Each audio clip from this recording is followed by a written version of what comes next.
Yang terhormat senior-senior yang ada di sini semua, Bang Asgaf, suatu pemaparan cerita fiksi yang bagus sekali. Saya nggak tahu abang lagi mau mengarang cerita atau abang bermimpi. Jadi gini bang, Pak Jokowi ini saat ini bukan hanya survei ya. Kebetulan kami ini di lapangan, saya ketua umum dari organisasi yang mungkin dari abang punya partai baru berdiri mungkin hanya 20 sampai 100 orang. Dan paling hanya berapa gelintir. Anggota saya hampir tersebar di seluruh Indonesia dan luar negeri. Jadi kami ini belusukan untuk pemenangan Prabowo Gibran di Jawa Tengah, Jawa Timur, sampai Banten, Jawa Barat itu kami belusukan masuk ke daerah-daerah merah. Dan abang tahu ketika kami bawa susu buat anak kecil dan pakai lagu Oke Gas, yang tadinya kandang banteng itu jadi kandang gemoy. Ya, ini praktek bang, bukan teori atau mimpi. Ya, jadi kalau abang bilang membangun dinasti politik, makanya saya tadi cukup tersanjung ya apabila abang nanti katanya mau bawa bukti-bukti. Tolong yakinkan kami rakyat Indonesia bukti-buktinya ini apa? Apa yang dilanggar Presiden Jokowi? Kalau ada, saya akan ikut abang. Ya, jadi tapi bang, saya pikir cukup kita memberikan pendidikan politik yang menurut saya nih kurang baik buat bangsa kita. Karena selama ini kami atau siapapun di Republik ini, baik kemarin 01 dan 03 mengajukan di MK, di pengadilan manapun, belum ada bukti-bukti yang kuat mengatakan bahwa Pak Jokowi membangun dinasti politik ataupun melakukan abuse of power. Nah, saya cerita sedikit bang, saya cerita ini berdasarkan fakta dan sejarah, bukan berdasarkan mimpi. Bahwa Mas Gibran itu adalah pilihan terakhir untuk dicalonkan menjadi wapres. Harus kita tahu tadi, abang juga bilang bahwa kalau bisa Bang Bobi dan Mas Kaisang itu cukup sudah. Bang, mereka itu anak-anak bangsa, sama seperti kita yang mempunyai hak dipilih dan memilih sesuai undang-undang dasar negara kita. Itu hak asasi manusia. Gitu loh. Saya pun apabila Pak Jokowi membangun dinasti, beliau memilih salah satu anaknya jadi menteri, saya akan di barisan abang juga, akan memprotes itu. Tapi Bang Bobi dan Mas Gibran itu dipilih oleh rakyat Indonesia, bukan rakyat abang. Ya. Jadi mayoritas memilih. Dan kami, saya sebagai wakil ketua TKN juga, kami kerja keras. Pemilu kemarin, ya, itu saksi 01, 02, 03.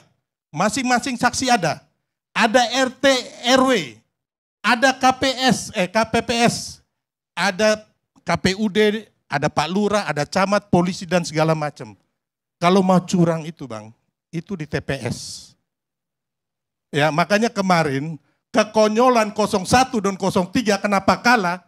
Karena mereka tidak ambil bukti dari TPS. Itu aja intinya. Ini saya kasih pembelajaran sedikit. Ya. Jadi biar abang yang selama ini bermimpi, come on, bangunlah bang dari tidur. Ya. Bangsa ini nggak bisa. Bangsa ini akan maju ke depannya. Ya.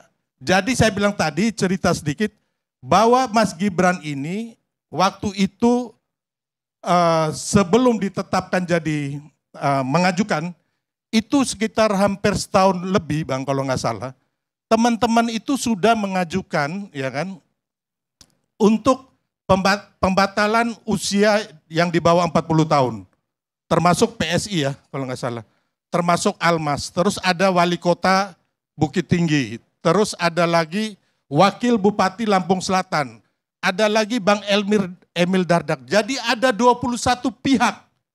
Ini fakta, ini sejarah. Saya ajarkan ke abang nih. Ya. Biar abang sadarlah, jangan apa ya. insomnia apa, jangan, pokoknya abang sadar lah ya. Intinya bahwa bang, bangunlah dari tidur, mari kita song-song, bangsa ini harus diberikan rasa optimisme. 21 pihak sebelum Gibran itu diajukan menjadi wapres. Kami ya relawan Jokowi waktu itu akan mendukung Mas Gibran itu untuk Gubernur Jawa Tengah. Yang akan kami dukung itu adalah Pak Prabowo dan Mas Ganjar. Makanya waktu itu kami pernah membuat namanya Nusantara Bersatu yang Pak Jokowi mengatakan ada rambut putih dan dahi berkerut. Ya. Dan itu kami diprotes oleh PDIP Perjuangan. Karena apa? Karena waktu itu kita nggak mendukung Puan Maharani, karena yang kita dukung ada Mas Ganjar. Tapi memang suratan tangan takdir Mas Ganjar bukan jadi presiden, ya. Karena waktu itu beliau menolak U21. Dan ini sangat melukai hati kami, pecinta sepak bola. Saya umur 9 tahun sudah mendirikan klub sepak bola namanya Tornado di kampung saya di NTT. Ya, jadi ketika itu kami semua kecewa, termasuk Pak Jokowi. Ya, karena apa? Karena U21 ini sudah ditetapkan oleh DPR, anggarannya ada, hampir sekian triliun, sudah bangun stadion, sudah teman-teman UMKM bikin jersey, ya. Bagaimana sakit hatinya ibu-ibu sama anak-anak kecil ini yang sekolah bola, dia pingin suatu saat dia bertanding di luar negeri, gabung di Manchester United atau di Liverpool dan sebagainya. Ini hancur hanya gara-gara seorang Ganjar. Ketika Ganjar itu bang, itu bukan hanya menghancurkan dunia sepak bola, dunia olahraga, dunia pariwisata, termasuk dunia investasi. Dan ini sangat membahayakan. Seorang gubernur subordinasi dari presiden. Ya namanya petugas partai atau jongos partai, ya itulah begitu. Makanya kami semua nggak mau Mas Ganjar. Nah, ketika Bu Mega mendukung Pak Mahfud jadi wapres, pilihannya ya kebetulan di MK ada pengajuan gugatan usia 40 tahun itu. Jadi 21 orang sudah setahun lalu bang. Ya. Karena nggak ada pilihan lagi ya kan, dan kita lihat Mas Gibran bisa. Makanya lah diajukanlah Mas Gibran. Ini fakta sejarah yang akurat dan buktinya kita semua tahu. Hanya kita lupa. Karena apa? Karena ada pengamat-pengamat seperti abang ini yang memberikan mimpi atau memberikan fiksi-fiksi yang sangat ngawur gitu loh. Dan sangat membahayakan buat republik ini. Bagaimana tadi saya satu lagi abang bilang mau menggagalkan pelantikan Pak Prabowo. Dari mana judulnya bang? Fakta apa yang abang bisa berikan kepada kami? Saya wakil ketua TKN. Ya, saya berani bicara karena apa? Sudah diputuskan 17 Agustus, peringatan 17 Agustus di IKN. Itu mudah-mudahan tidak akan batal. Ya sebentar, saya selesai dulu baru abang bicara. Ya bang ya. Terus yang kedua, pelantikan tetap di Jakarta karena apa? MPR-nya ada di Jakarta. Gitu loh. Jadi tidak ada hal-hal yang abang bilang tadi, kami tidak punya satu fakta atau bukti bahwa Presiden Jokowi akan menggagalkan pelantikan Pak Prabowo. Itu sama sekali nggak benar. Nggak ada dasar bukti sama sekali yang menguatkan untuk itu. Jadi kembali lagi, bang, boleh abang bicara, tapi rakyat juga tidak bodoh. Gitu. Saya mau lihat, abang dari dulu, ya kan, ingin maksulkan Pak Jokowi. Berhasil nggak? Nah itu pertanyaannya. Nanti abang jawab. Ya, berhasil nggak abang memasukkan Pak Jokowi? Nah, pertama saya luruskan, konstruksi yang Anda bangun itu halusinasi murni. Saya nggak bicara fokus soal Anda. Saya bicara soal kecemasan dan perbincangan publik. Artinya apa? Kalau kita menggunakan cara pendekatan bahasa Indonesia yang bagus, maka itu tidak dialamatkan kepada Anda. Satu. Kedua, Jokowi sebagai objek kepala negara dan saya sebagai rakyat. Jadi tidak ada masalah saya sama Anda. Tadi kan saya bilang 2 kali. Saya memberi ruang bagi pendukung Jokowi, memberi pembelaan kepada Jokowi terhadap tujuan penggunaan yang namanya aset satu-satunya, dinasti politik. Silakan, silakan. Tapi semua argumentasi itu dikumpulkan, rakyat itu cuma mengatakan, kok Anda hanya memilih satu keluarga orang kaya yang kebetulan presiden, tapi Anda mengabaikan puluhan juta anak-anak miskin yang juga memiliki potensi, yang bisa jadi kepala daerah, yang bisa jadi wakil presiden.